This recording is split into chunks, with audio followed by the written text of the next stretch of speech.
Hi, welcome to this solar eclipse reading for the collective. We are in the thick of Aries season, and I would say that this eclipse, as it is a new moon in Aries, brings about a more pronounced requirement for individuation and for showing up as our authentic selves. I wouldn't like to venture as far as to speculate exactly how a solar eclipse shows up energetically in anyone's life. But certainly in the outer world, we could speculate that there is always a chaotic aspect to it. But at the same time, chaos always leads to renewal.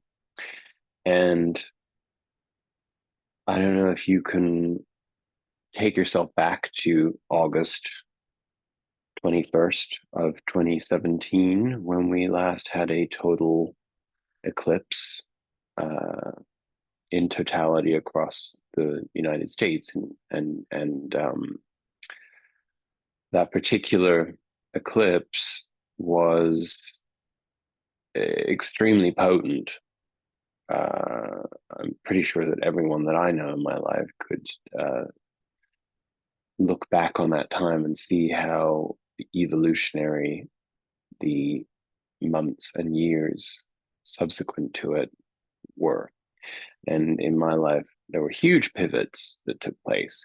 But it's also important to see that in the grand scheme of things, what we manifest in the years leading up to a solar eclipse also contributes to the journey of what we are leaving behind, um, or what we need to invest further into, should it be a south node solar eclipse. In this case, we have a north node aspected solar eclipse, which means that we are very much focused on our future evolution and manifestation. So that can be very disconcerting because, in many ways, it emphasizes the unknown. It doesn't anchor us in where we are coming from. It releases us from all of the processes, the deep work that we've been doing, that then in time opens up space for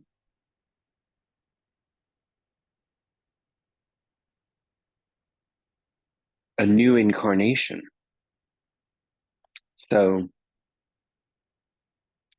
rather than wax poetic about all of the different ways that this particular eclipse could affect us, I'm not really one to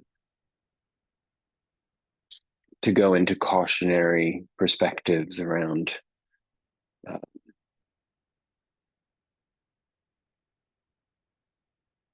the big picture, because all of us experience the world outside in our very unique ways. So to speak on economics or war or whatever it may be, politics, is inconsequential on an evolutionary uh, level when it comes to spirituality, which is what I try to focus on in our collective readings.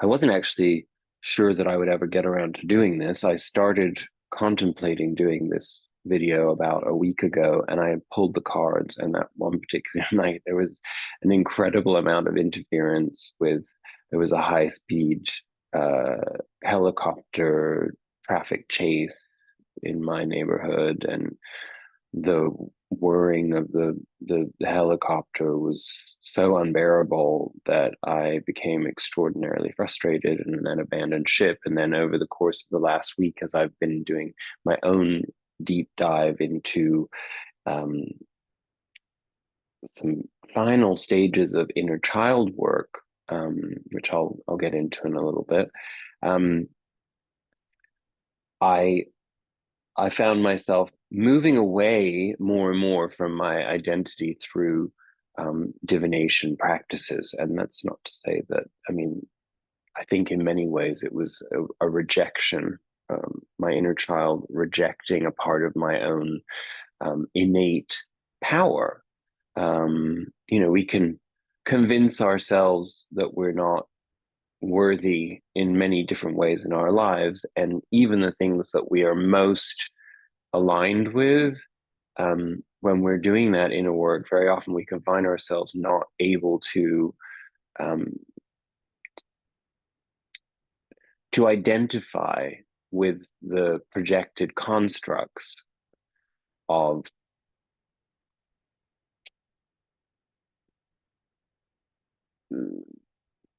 the mirroring characterizations that we see of what we consider to be light workers, tarot readers, astrologers, um, healers. There isn't a mask that corresponds to any of these things, and yet I myself can find myself going into an imposter syndrome perspective on these things because, well, in all honesty, because what I often subconsciously seek out when I watch videos myself on YouTube, you have to forgive me, I have a slightly itchy skin because of something that I did to my skin. But, um,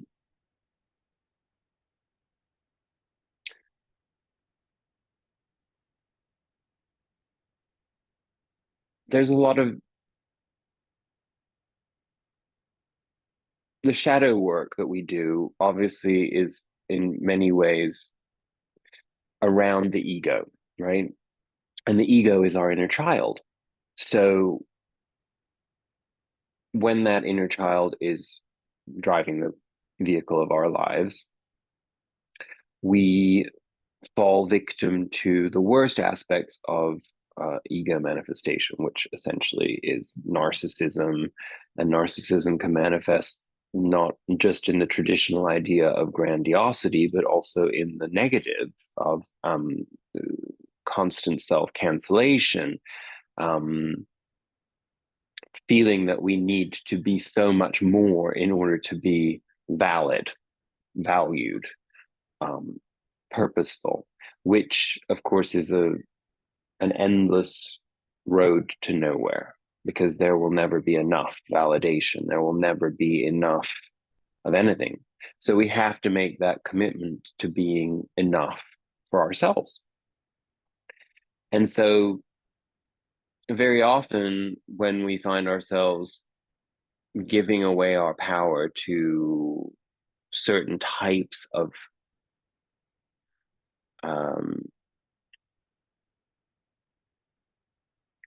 characters in the esoteric realm of what I just described, people that use divination to express some form of their inner selves. Very often you can find that you're being mirrored by things that are extremely toxic, and that can be um, it can provoke a lot of dysphoria. So we have to figure out ways of being both comfortable with how we seek enlightenment from other sources and how much we trust in our own capacity to tap into our inner light, because we are all forces of divination, right? So something to be very aware of at this time, um, how we show up for ourselves, knowing that how we show up for ourselves is going to essentially lead to how we show up in mirroring others. And it's very interesting because in our reading, this came up quite a bit. And while I wouldn't normally start with the Osho Zen tarot cards, we got a very clear message in terms of what the evolutionary process around this eclipse energy is. And that is that we started out with the, oh God, the blurring tool is, my blurring background is doing all kinds of weird things to the card. There we go. Projections. So we moved from projections into lovers. Now, these two cards obviously are very similar. I'm not sure whether the background is canceling out all the noise, but I feel it's an awful lot of interference again right now, with ambulances and fire trucks and who knows what else. So here we have two aspects of how we relate. So we're going to explore that journey, and I'm going to save the lovers message for our outcome. And I will start by reading the projections card. I know it's a little silly that it took me this long to understand that I basically need to put the card in front of myself in order for it to not blur, but that did just connect. So anyway, here we go. Oh, I just lost the page. How did I manage to do that when I had just held it? It is a strange experience to be interfered with, is it not? And I feel that that's been a big part of this pre-eclipse energy, has been a sense of being aligned on the inside, and then when I try to show up externally, I become extremely antagonized by who knows what, I guess by myself, and and then I seek out confirmation bias in the mirrors around me to reinforce an idea of separateness, right? So, okay, here we go. The man and the woman in this card are facing each other, yet they are not able to see each other clearly. Each is projecting an image they have constructed in their minds, covering the real face of the person they are looking at. All of us can get caught up in projecting movies of our own making onto the situations and people surrounding us. It happens when we are not fully aware of our own expectations, desires, and judgments. Instead of taking responsibility for them and owning them, we try to attribute them to others. A projection can be devilish or divine, undisturbing or comforting, but it is a projection nonetheless, a cloud that prevents us from seeing reality as it is. The only way out is to recognize the game. When you find a judgment arising about another, turn it around. Does what you see in the other really belong to you? Is your vision clear or clouded by what you want to see?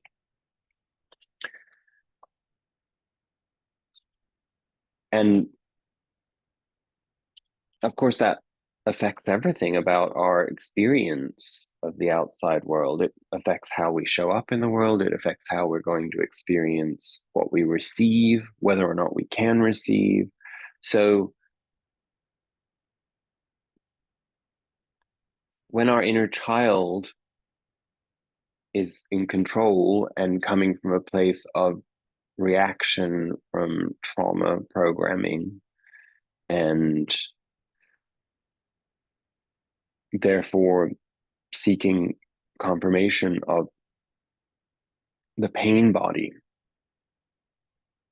we can only have experiences that are limited to the dictates of the known. And this eclipse is offering us the opportunity to break free of that. And that is definitely a, a good simplistic confirmation of all the work that I have been doing to come to these understandings, particularly around the complexity of paradox.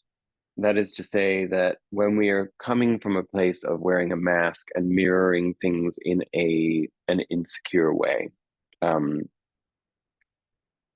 with the inner child in control, throwing a tantrum essentially, we get caught up in the multiplicity of choice that is not real choice. That is to say, I mean, it's not in our reading, but the Seven of Cups, where our mind is focused on all these different things that we think we want, but they're really just mirrors of what we're not actually able to provide for ourselves, because all of the answers are within, and then we reflect out. And then no matter what the experience is, no matter what the job is, no matter what the perks are of any given job, relationship, experience, you know, it's it's how we're reflecting externally that characterizes and colors the result. And so, of course, if we're just coming from that projection perspective all the time, which is a manner of self-protection, we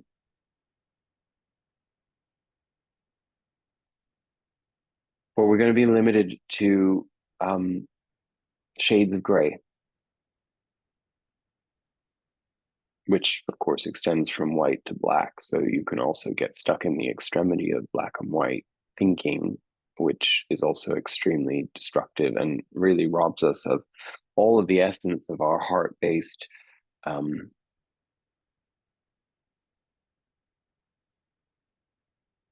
emancipation.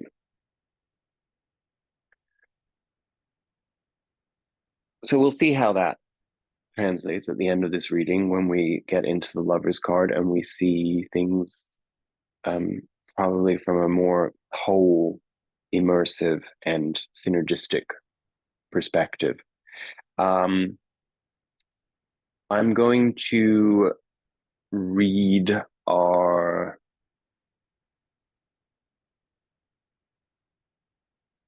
what am I going to read? Our White Light Oracle card. Um, Again, this deck was always very intimidating to me, and it took me a long time to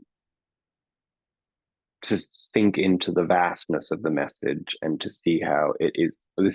It's an energy frequency deck, so it basically gives us the tools to understand what how we can show up. So our card is Bath Call number 8, and it help if I picked up the right booklet. Here is the message. Eschew complicated explanations as you seek the simplicity of the deepest truth of your heart. Gently but firmly cast aside that which does not resonate as being true for your heart. Focus upon and speak from a higher spiritual perspective. All prayers are answered at the perfect time and in the perfect way. You have a powerful voice which can foster healing and wisdom on our planet. Bathkal is a mysterious creature. She is an angel known as the Divine Oracle, the daughter of the divine voice, the pure and true sound of heart. When she whispers to your heart, you feel it as an inner knowing, a truth. To honor that inner knowing likely requires the confrontation of fear or moving in unexpected directions.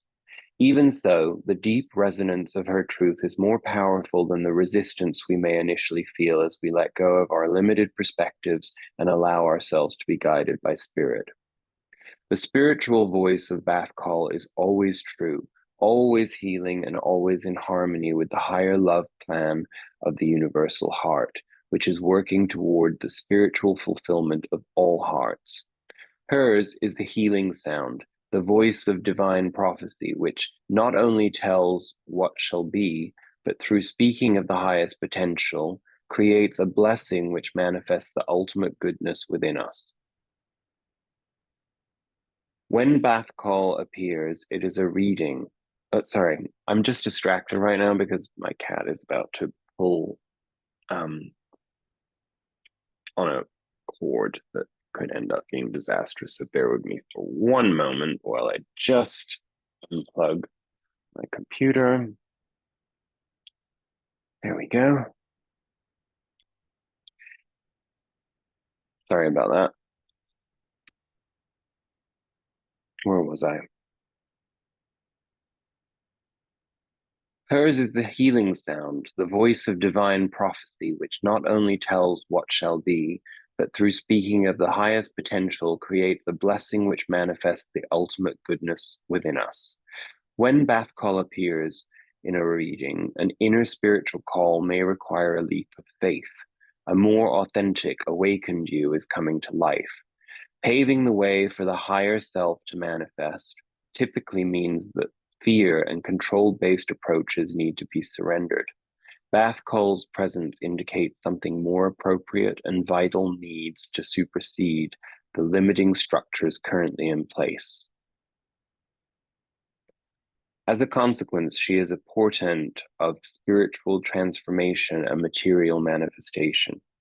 Honoring her guidance requires courage, but brings rich rewards on many levels. The Oracle of Bath Call is indicated as a voice that is true and needs to be acknowledged. This may be a voice in your own heart, which needs to be heard without judgment or censorship. It may be an intuitive inner knowing to be recognized. It may be a loving and helpful voice of a reliable guide or friend whom you know can be trusted. It may be a teaching from a dream or an insight from a meditation, or even an inkling that certain happenings or sightings are signs from the universe to help you on your life path. But Bath Call is the clear voice of communication between humanity and higher beings. When called upon, she will assist a human to accurately interpret a sign or omen. Her voice brings clarity. Therefore, this oracle indicates a time of confusion is swiftly coming to an end. The oracle also encourages you to practice your power of discernment. Filter ego from heart. If a point of view lowers your vibration, makes you feel negatively about yourself or another, increases your confusion, or makes matters seem more complicated, it is likely to be an ego-driven viewpoint. To consider what you might be able to learn from that viewpoint, you need to settle yourself on more authentic spiritual ground. Take a moment to disconnect from potential distractions and seek out sacred, quiet space where there is room for reflection. You may wish to journal. When you are ready, say aloud, and we may as well say this together, right? Let's take a collective deep breath for this and mean it. So here we go. Breathe in, hold at the top, activate all of your inner energy through your third eye, and then release.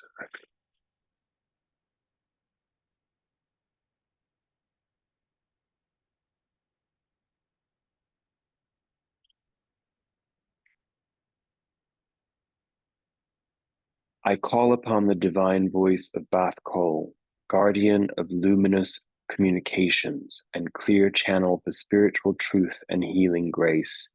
Please bless us with clarity. According to the highest wisdom and mercy and in divine timing, may we read the signs and hear the voice of truth louder than all others. May all beings receive the guidance they need to find happiness and spiritual freedom.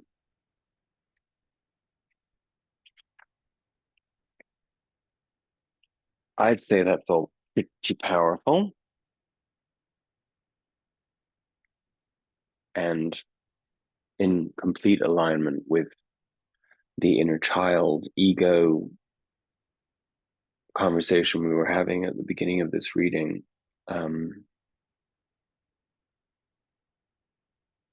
I feel so much energetic electricity right now that it feels very um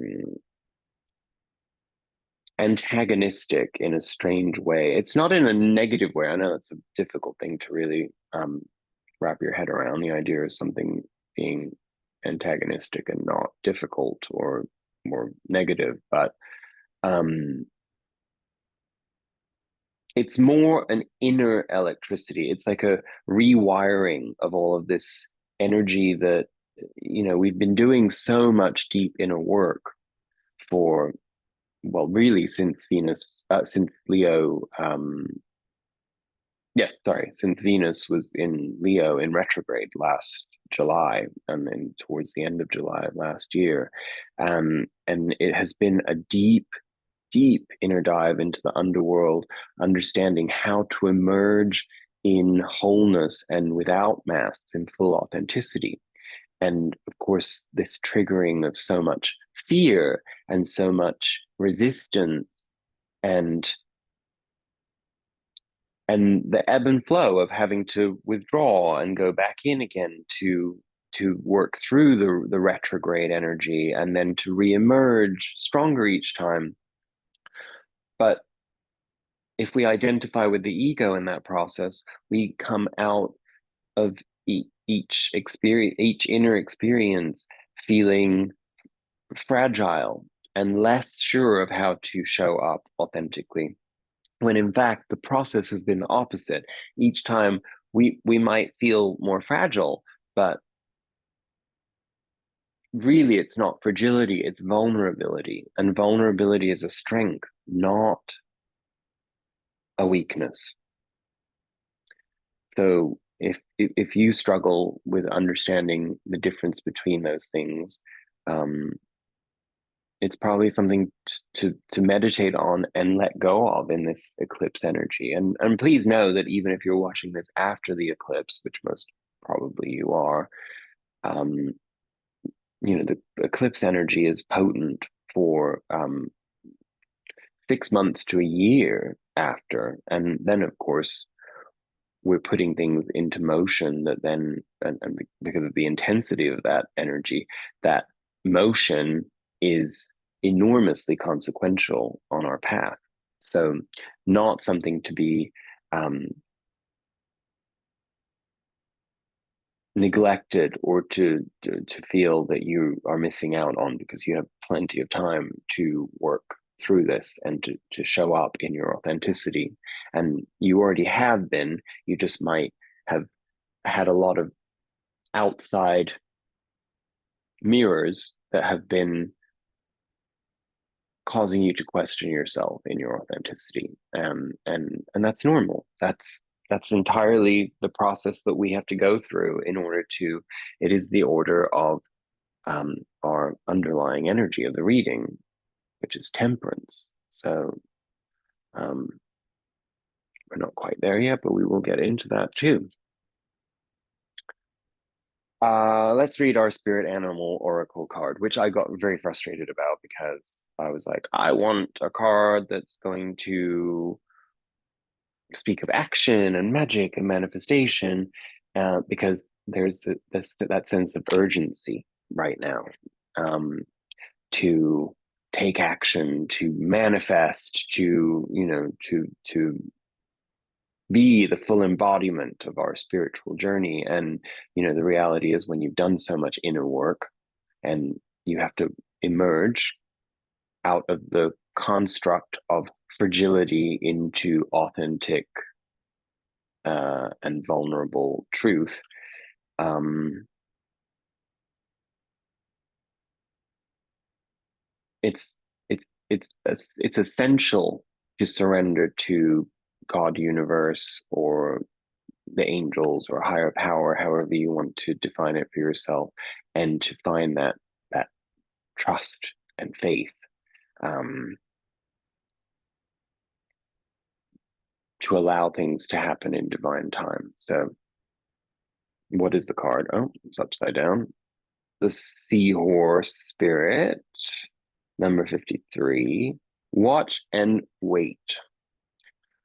Now let's read that, because watching and waiting are two triggering terms for me at this very moment in time. So I hope, um, well, I mean, you may feel the same way. You probably do actually feel the same way. So let's go.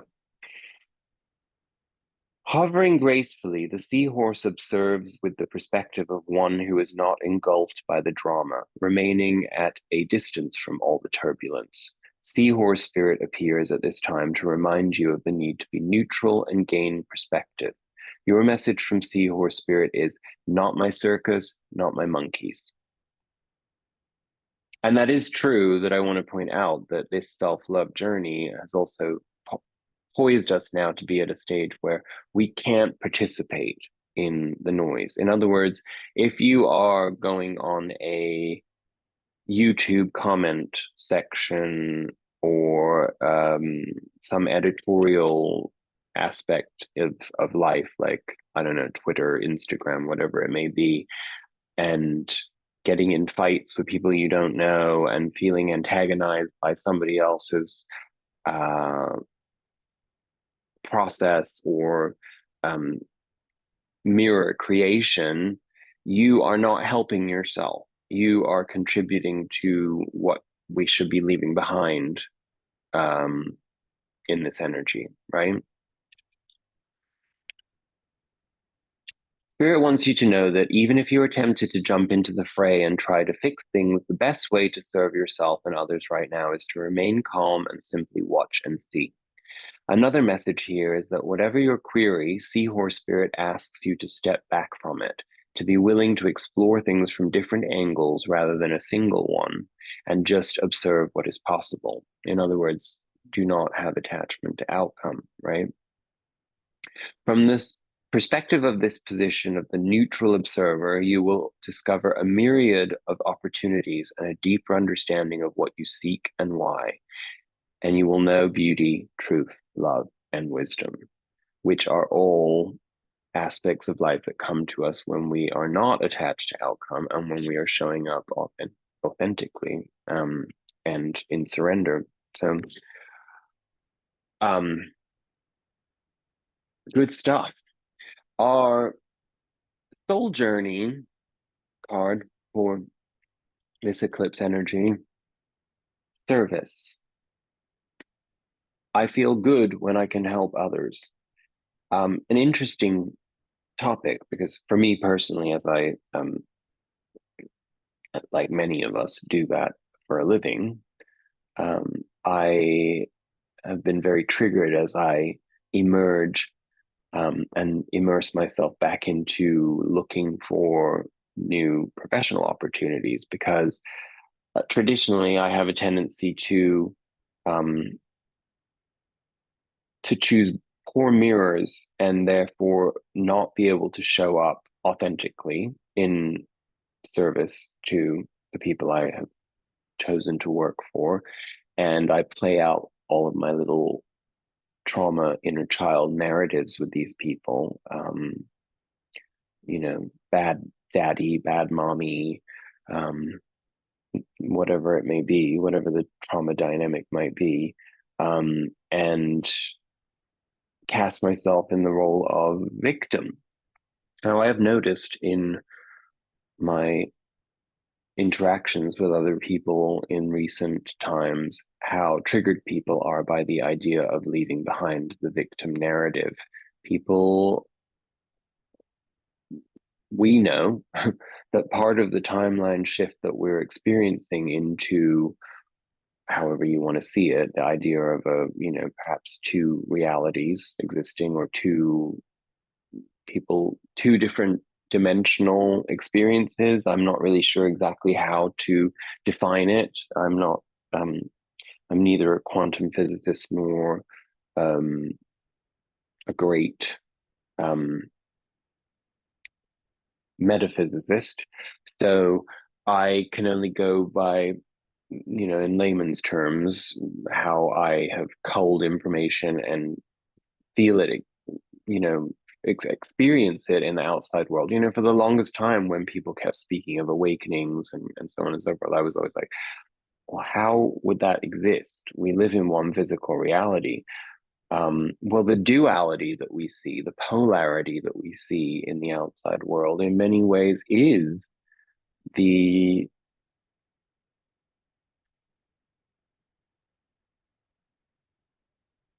split um, in timelines. It, I mean, we're not going to get into that now because that would require hours of conversation, and it's an interesting one to have. But I'm sure that you are pulling in enough information from other sources to have come to your own conclusions when it comes to that, or you're exploring it in your own way. But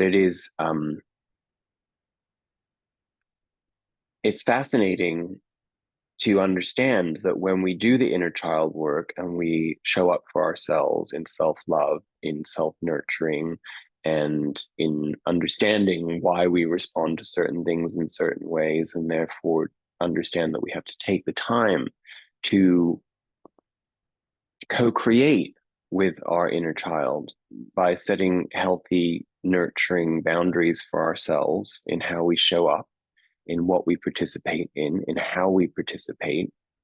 This sense of accountability is also essential to being in or of service to others, because unless you're doing that for yourself, you are going to be in a dynamic of resistance and resentment in service to others.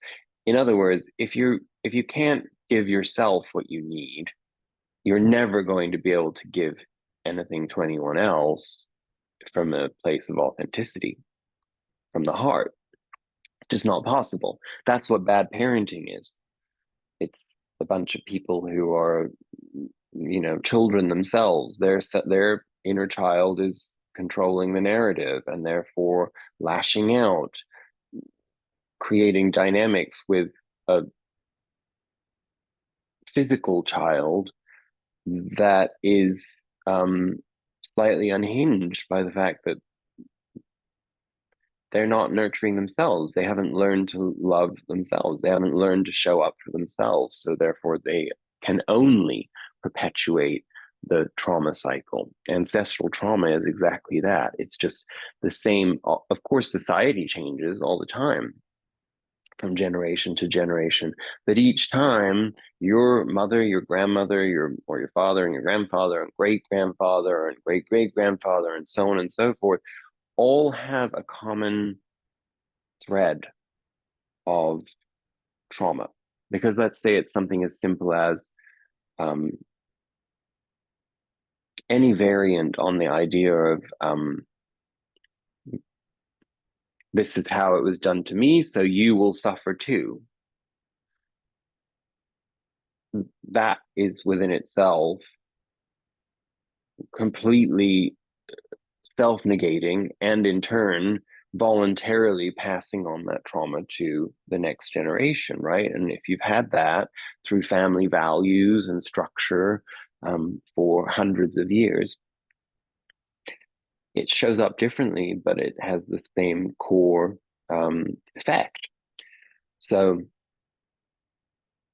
we, lucky people, are living at a time where we have the ability and access to these downloads and all of this information and all of these divinatory tools to be able to come to a better understanding of how we show up in the game of life so that we can put an end to this suffering in our lineage and therefore in the reality that we mirror.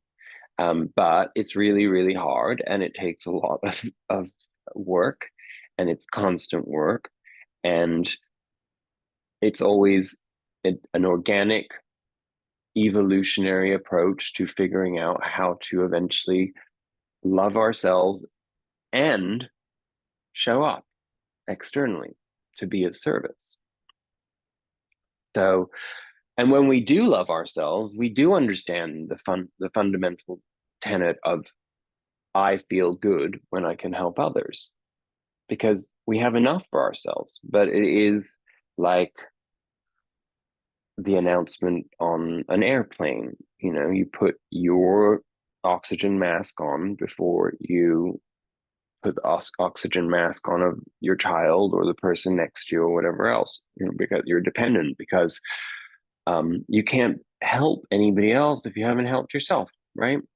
Um, okay, so let's get through this Celtic cross. Um,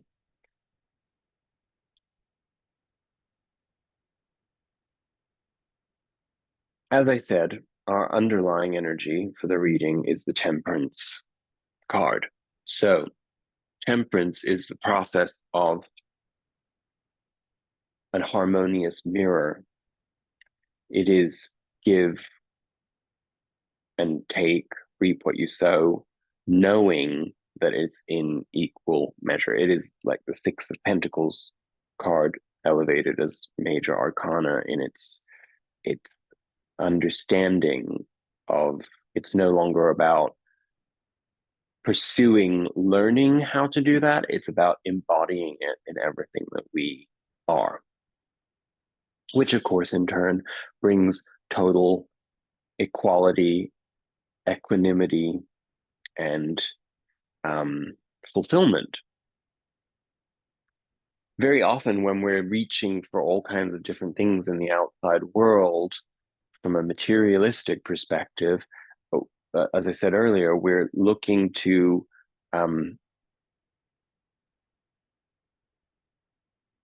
soothe and falsely fulfill, get a sense of fulfillment of something that is damaged or lacking within. That's not to say that we can't pursue um, great material heights in life, but it is to say that in doing so, the constructs of temperance have to be so deeply assimilated into our soul that we understand automatically that if we receive this much in the outside world, we have to give this much too. Um, Not something that you see a lot of on display in today's wealth construct, where everything is take, take, take. You know, there's always a poverty consciousness behind the concept of abundance, which of course is a complete paradox, but a paradox steeped mostly in hypocrisy, because there's no exploration of these themes. There's no exploration of the metaphysical in the accrual of wealth for the vast majority of people. It's dark and therefore cannot um, come from a heartfelt place. So we get to now show up in our abundance if we so choose, but it requires of us to do a good deal of conscious work. Isn't that right, Enza? Leaping around like a lunatic because I have the windows closed. Enzo, stop it, please. You're disturbing the peace. Ah, no, do not. Anyway, that's what attention seeking does. Um, it's always a test for me because in order for me to show up authentically with uh, having my pet in life, it is my own version as a person who doesn't have a child of learning how my own approach to my inner child shows up in my relationship externally to a creature under my care. And there have been times over the last couple of months when I have not been very good at that, and where I'm not entirely loving about it. So bear with me 1 minute, because the loving thing to do would be to open the window. 1 moment. Yes, I'm going to open it, okay? Oh, gracious.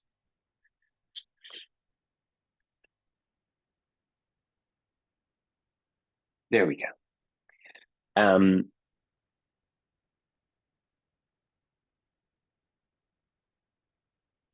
at the heart of our reading, we have the King of Cups.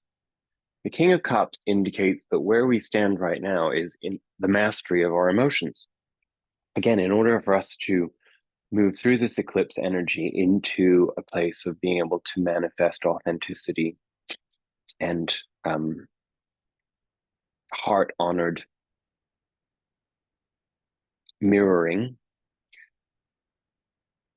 we have to be in the foundations of our emotionality, fully equipped, um,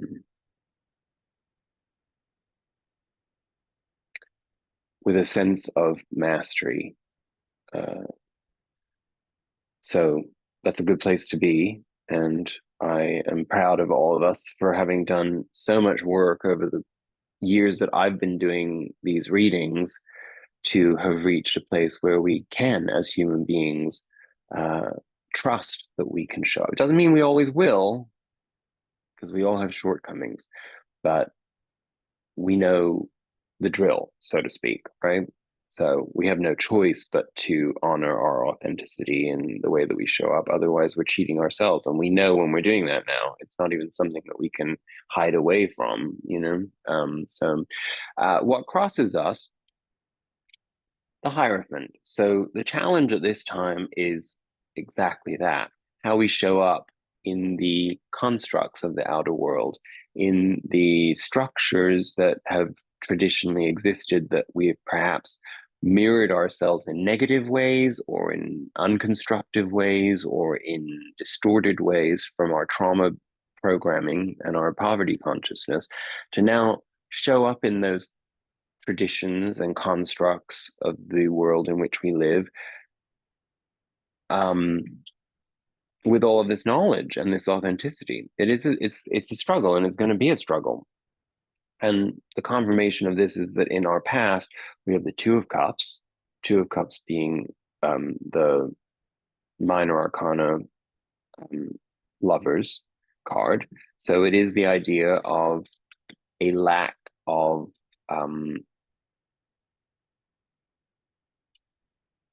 mastery of mirroring, which I'm having a hard time with right now with Mr. Naughty Enzo, who you haven't seen on camera in some time. Why don't you say hello and try to look happy, not like a crazy cat? Hmm? I love you. I know you want to play, but we're very busy right now. um, he is definitely feeling the eclipse energy. So I imagine the next 24 hours are going to be extremely unusual with him. Oh, excuse me. I swear he like gives off allergens on purpose when he wants to um cause chaos. Um, so all of our current narrative around this eclipse and around our evolution, our soul evolution, is steeped in Two of Cups issues, how we show up and how we interpret and experience other people showing up for us. And we can go through life from our pain body experiencing nothing but horrific relationships with other people. And we can become misanthropic, we can become withdrawn, we can become recluses, and we can become very bitter people. I certainly understand this because I've gravitated towards that over the last few years of my life myself, where I withdrew so much because I couldn't trust that there would ever be authentic mirrors back to me. And I still struggle with it. I have narcissists in my life that trigger the living hell out of me on a regular basis. But I now embrace those experiences when I have my shit together as opportunities for me to show up differently, to not fall into those negative constructs, to extend my grace and understanding, to somebody else who might not have had the same tools that I've had, who might not be at the same evolutionary space that I am, and where I am here in service to lead by example, not to tell somebody what's wrong with them, not to get into conflict, not to correct them. I mean, unless they're infringing on a fundamental boundary, but instead to express how express the energy that comes from the experiences that I have had, that I've manifested in my life, in order for me to get to a place where I am worthy of compassion. And so therefore that means I am worthy of showing compassion, and that being the default in my life. So yeah. At the base of our reading, we have the Emperor. And again, the Emperor is a card of mastery. It's also a card of power, in the sense that power is foundational to the Emperor's existence. Now, given the nature of what this reading is, this would imply that we are in our power, which in this case is in our authenticity.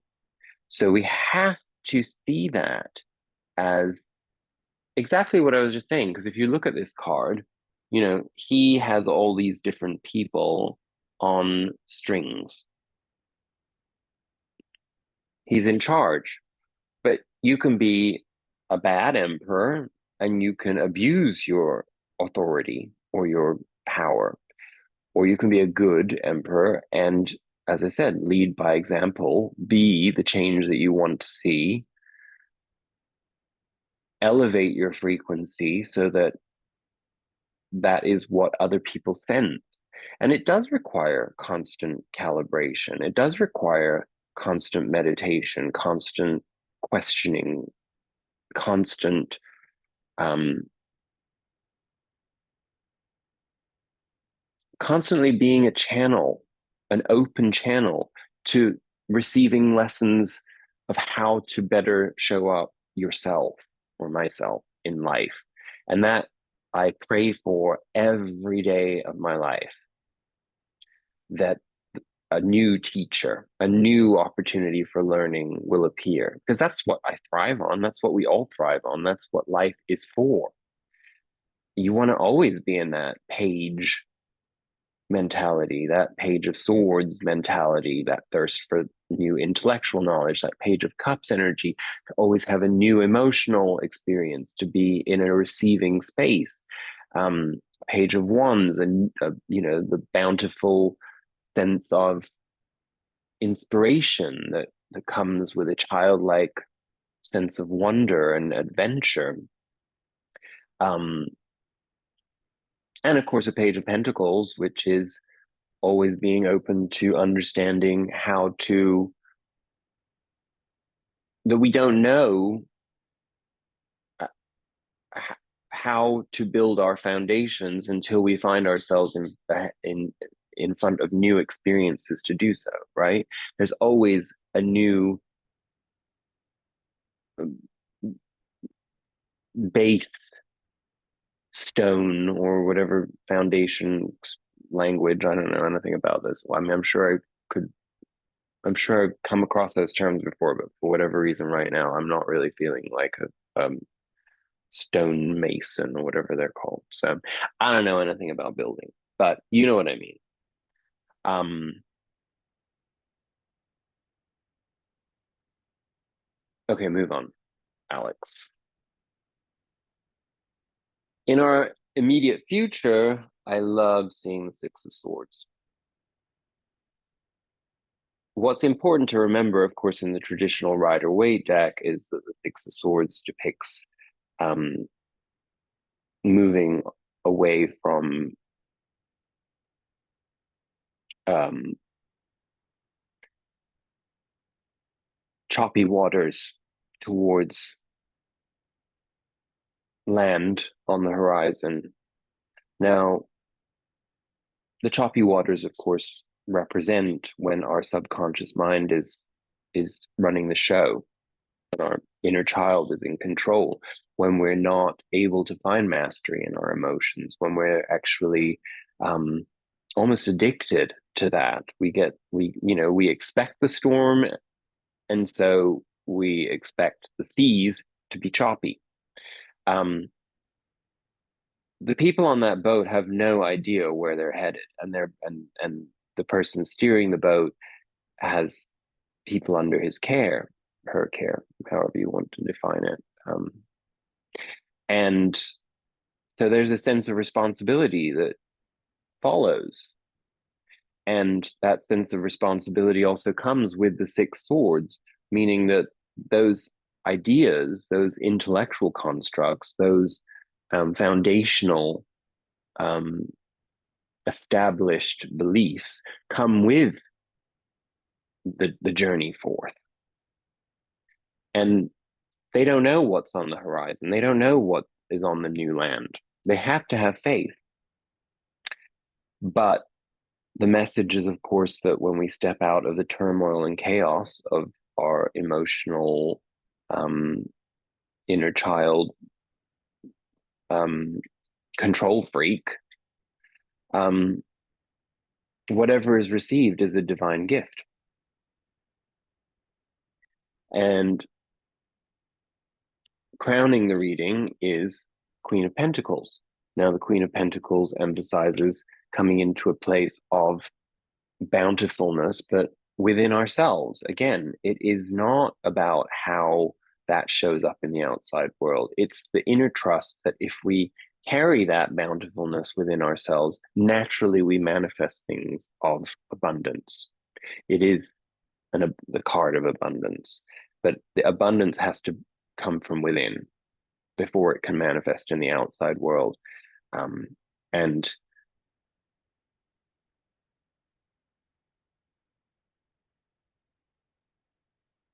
that is a card of service too.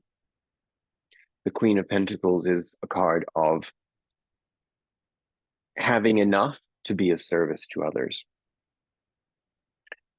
In our present, we show up as the King of Pentacles. So, with the King of Pentacles in our present, that's essentially establishing once again that we have come to an understanding of what we need in order to be abundant and to be enough in the outside world.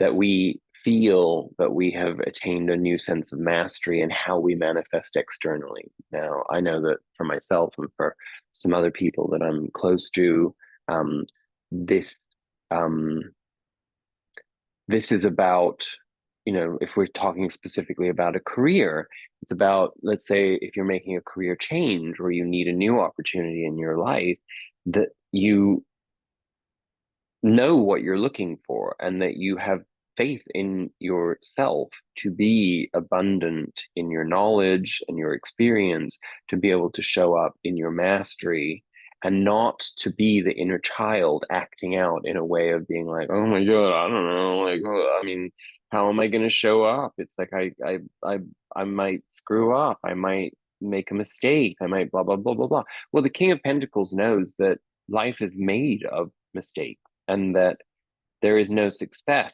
without failure. That in order to be successful, you have to know nothing but failure because success only comes as a result of failure. So it's so inherent and so intrinsic to everything that the King of Pentacles represents that there's no poverty consciousness around that because it is accepted as being the very nature of the experience of the material world. In our environment, we have the Queen of Cups. Now, the Queen of Cups means that we are being received externally by a benevolent, emotional, energetic resonance. Um, these last cards are the only ones that I really want to take clarifier on because because that's showing up in our environment, it's hard to know whether that means that there's a person who represents that to you. You know, the Queen of Cups can be a very maternal energy. She shows up with the Hangman. So in this case, a person in of a very deep contemplative nature too. But if it's not a person, and we're talking about the energy with the Hangman as the clarifier, I would say that it's telling us that in the way that we show up in with our emotions in the outside world, in our environment, again in these mirrored perspectives, it comes back to the seahorse spirit of watch and wait, because the Hangman is an involuntary suspension and observation. Maybe we are poised to make more moves from a place of our emotions, but right now we are still around the eclipse energy, better off taking it in, being an observer, and not necessarily speaking our authenticity until things have leveled out and we've integrated and assimilated this energy more as it plays out. In our state of mind, which is essentially our projections, what we want to project, how we want to manifest, we have the King of Cups. So it's also interesting again with the mirroring that there we just had the Queen of Pentacles and the King of Pentacles, and then we also have the Queen of Cups and the King of Cups. So this idea of the yin yang, or the you know the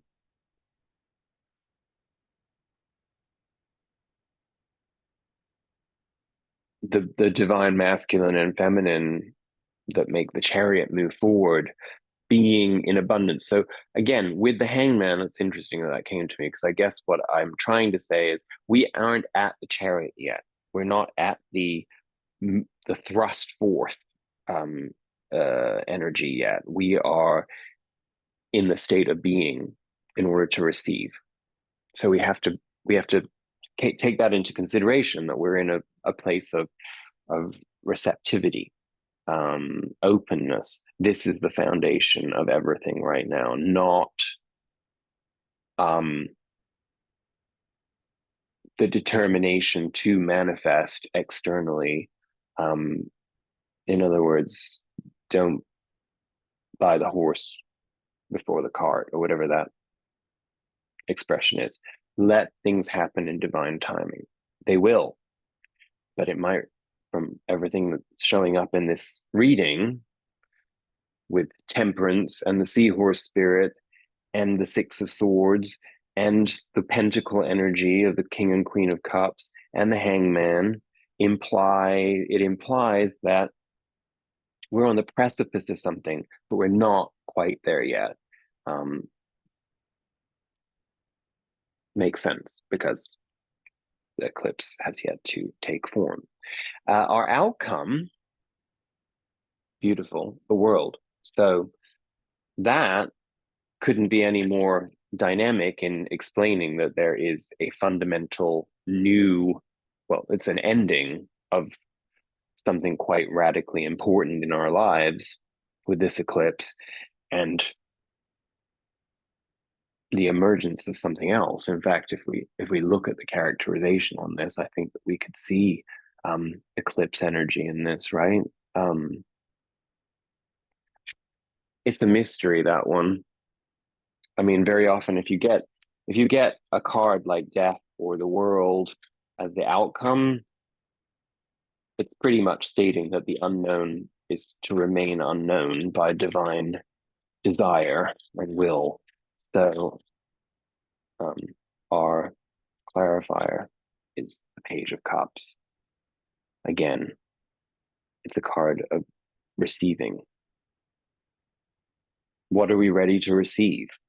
We don't know yet, perhaps. But the Page of Cups is certainly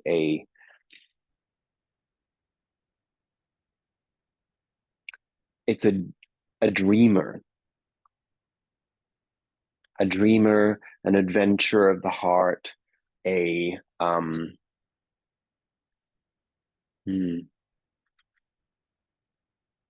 there's a newness to it, a newness in receptivity and giving. And on that note, I'm going to read the Lovers, our outcome from Osho, to conclude our evolutionary process through this eclipse energy. And I'll hold it up for you so that you can see it while I'm reading. What we call love is really a whole spectrum of relating, reaching from the earth to the sky. At the most earthly level, love is sexual attraction. Many of us remain stuck there because our conditioning has burdened our sexuality with all kinds of expectations and repressions. Actually, the biggest problem with sexual love is that it never lasts. Only if we accept this fact can we then really celebrate it for what it is, welcome its happening, and say goodbye with gratitude when it's not. Then, as we mature, we can begin to experience the love that exists beyond sexuality and honors the unique individuality of the other. We begin to understand that our partner often functions as a mirror, reflecting unseen aspects of our deeper self and supporting us to become whole. This love is based in freedom, not expectation or need. Its wings take us higher and higher toward the universal love that experiences all as one. These three things are to be taken note of. The lowest love is sex, it is physical, and the highest refinement of love is compassion. Sex is below love, compassion is above love. Love is exactly in the middle. Very few people know what love is. 99% of people, unfortunately, think sexuality is love. It is not. Sexuality is very animal. It certainly has the potential of growing into love, but it is not actual love, only a potential. If you become aware and alert, meditative, then sex can be transformed into love. And if your meditativeness becomes total, absolute, love can be transformed into compassion. Sex is the seed, love is the flower, compassion is the fragrance. Buddha has defined compassion as love plus meditation. When your love is not just a desire for the other, when your love is not only a need, when your love is a sharing, when your love is not that of a beggar but an emperor, when your love is not asking for something in return but is ready only to give for the sheer joy of giving, then add meditation to it and the pure fragrance is released. This is compassion. Compassion is the highest phenomenon. So an eclipse towards compassion. That's beautiful. And it rounds out everything. A perfect reading that hopefully you understand in a way that is whole and insightful for the blessings that are about to be bestowed upon us. And I can't wait to see what comes of all this energy, because I know it's going to be big. And on that note, I'm going to say goodbye and wish you infinite insight in this period to come. Much love.